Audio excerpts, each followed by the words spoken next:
Video yang menampilkan polisi memeluk pelaku pembubaran paksa diskusi di Kemang, Mampang Perapatan menjadi viral di media sosial. Narasi dalam video tersebut pun menduga kalau pelaku dilindungi oleh polisi. Namun Wakapolda Metro Jaya Brigjen Jati Wiyoto Abadi membantah hal tersebut pada Minggu 29 September 2024. Ia mengatakan momen itu terjadi ketika para pelaku hendak berpamitan dengan petugas. Pihaknya juga akan melakukan investigasi internal dengan memeriksa para anggota polisi yang mengamankan unjuk rasa di depan hotel. Jati mengaku akan mendalami kemungkinan anggota polisi melakukan pelanggaran atau bertindak tidak sesuai standar operasional prosedur.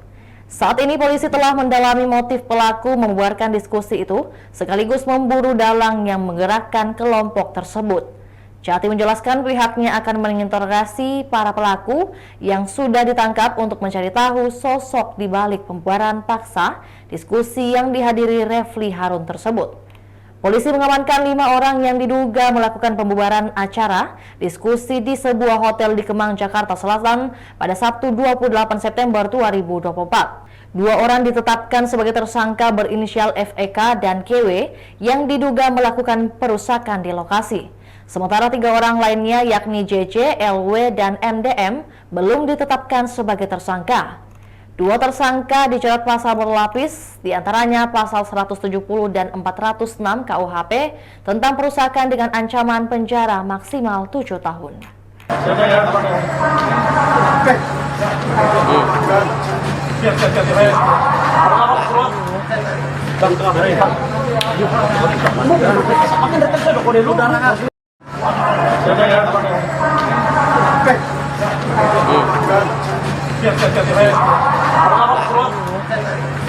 Itulah tadi berita Hot News kita pada hari ini. Saksikan berita Hot News lainnya hanya di kanal YouTube dan Facebook Tribun Timur. Download Tribun X sekarang, menghadirkan lokal menjadi Indonesia.